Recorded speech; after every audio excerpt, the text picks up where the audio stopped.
Olá, seja bem-vindo a mais um vídeo. E o vídeo de hoje é um livro de um autor diferente. Eu nunca tinha feito uma resenha aqui sobre o livro dele, que é do Freud, né? Do porquê desse livro aqui no canal. Porque eu ouvi falar sobre a questão das massas e do que levava certas pessoas a terem posturas diferentes de quando estão sozinhas. Então, esse questionamento, ao observar isso na TV e alguns comportamentos de pessoas, me levaram a ler esse livro. Então, esse livro é a Psicologia das Massas, do Freud. Então, Freud é um importante neurocientista, né? Nascido na Suíça. E ele começa a questionar também essa teoria da psicologia das multidões, que é a teoria do Le Bon, né? Principalmente do Le Bon. Ele trata de vários teóricos no livro, nesse livro que é um livro pequeno, mas bem interessante, muito interessante. Não é um livro com técnicas da área dele, é um livro bem tranquilo de se ler. Ele traz exemplos bem interessantes, colocando a ideia dele, porque o Le Bon ele também colocava a questão da psicologia, que as pessoas eram levadas a fazer ter certas atitudes quando não estão sozinhas, né? Então essas pessoas, para Le Bon, são pessoas que estão fragilizadas, são mais facilmente manipuladas por um líder, né? Pode ser fragilizadas emocionalmente, financeiramente, elas estão de alguma forma fragilizadas. Então, para Le Bon, essas pessoas são mais facilmente manipuladas por líderes, né? Passam a agir e se acreditar parte de um grupo e tem que ser como aquele grupo, né? E, inclusive, ter atitudes, atrocidades para agradar o seu líder, né?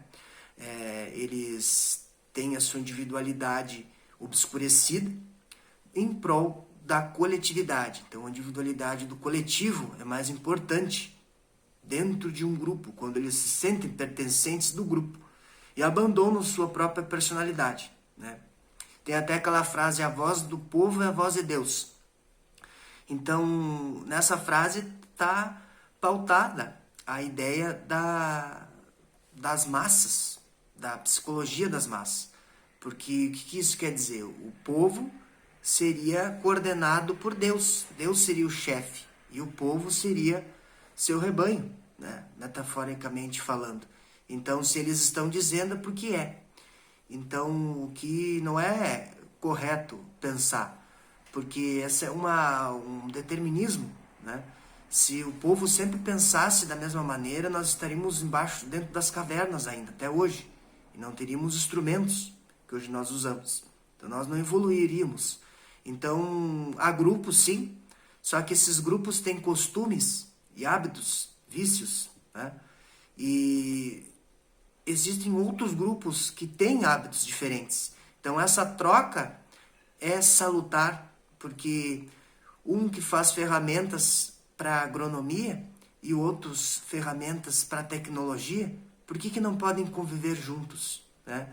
Então a ideia do grupo é muito ostensiva e de guerras que existiam na época primata, que era para vencer o outro, né?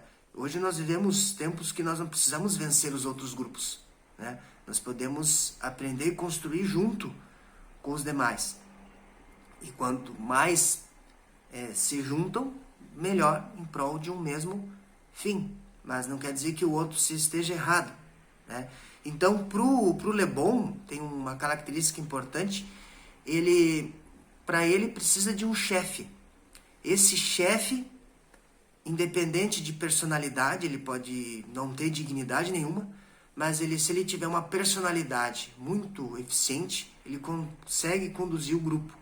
E o Freud, ele discorda disso. Para o Freud, não precisa desse chefe.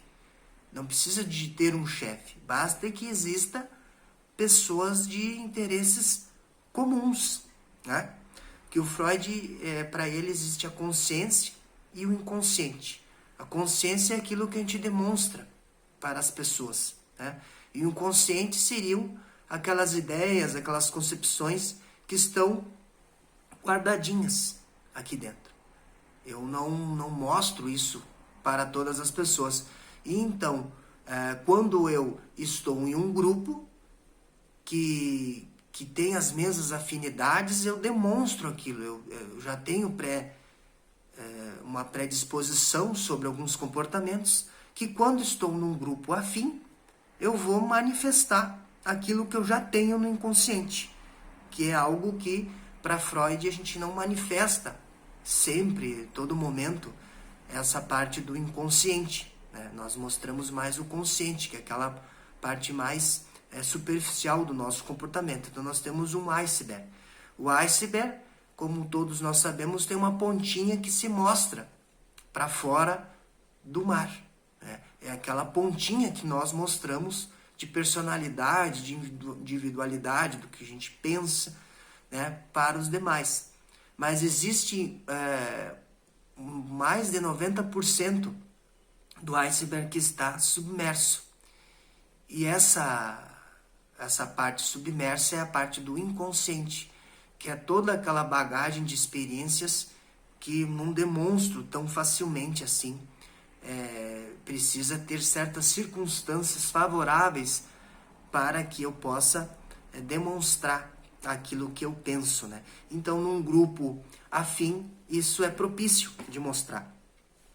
Então, pro Freire existe a pulsão de morte, a pulsão de vida que ajuda a construir as coisas, e a pulsão de morte é o nosso lado destrutivo. Então nós podemos ser os dois lados, ou construir ou destruir, né? Para isso depende da nossa vontade. Então a massa, quando a gente põe lá a massa na panela e mistura tudo, depois a gente não identifica, né? A gente coloca um conjunto, 1 quilo de massa para fazer na panela e depois a gente não identifica, não tem diferença dos pedacinhos de massa, né? Então isso, quando as pessoas formam um grupo, então todas aquelas pessoas elas têm essa pulsão social de representar o grupo e ter comportamentos para ser aceito naquele grupo, né? São induzidos àquilo, né? E através de uma liderança, isso fica mais sugestionável através das ideologias. Então, é preciso ter uma ideologia comum àquele grupo. Então, se não pensar daquela forma naquele grupo, então você é expulso, né? Essa é a ideia de um grupo primitivo, né? Então, ele traz dois principais grupos, que é o exército e a igreja, né? O exército é um grupo que cumpre as tarefas sem questionar, né? Inclusive é uma regulamentação. Lembra-se de Napoleão, né? Os indivíduos que faziam parte do batalhão de Napoleão chegavam a ponto de ser o próprio Napoleão. Eles não tinham individualidades, eles pensavam como Napoleão. E a partir daí eles faziam qualquer coisa, né? Até morrer, inclusive.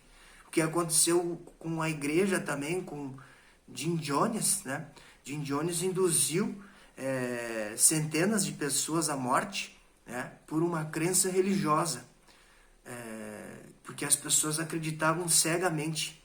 Então também tem esse lado destrutivo, essa pulsão de morte dentro dessa pulsão social, em que é preciso ter também a individualidade, né? Que a gente vai ver mais adiante do que isso vai resultar, ter essa percepção de sua individualidade.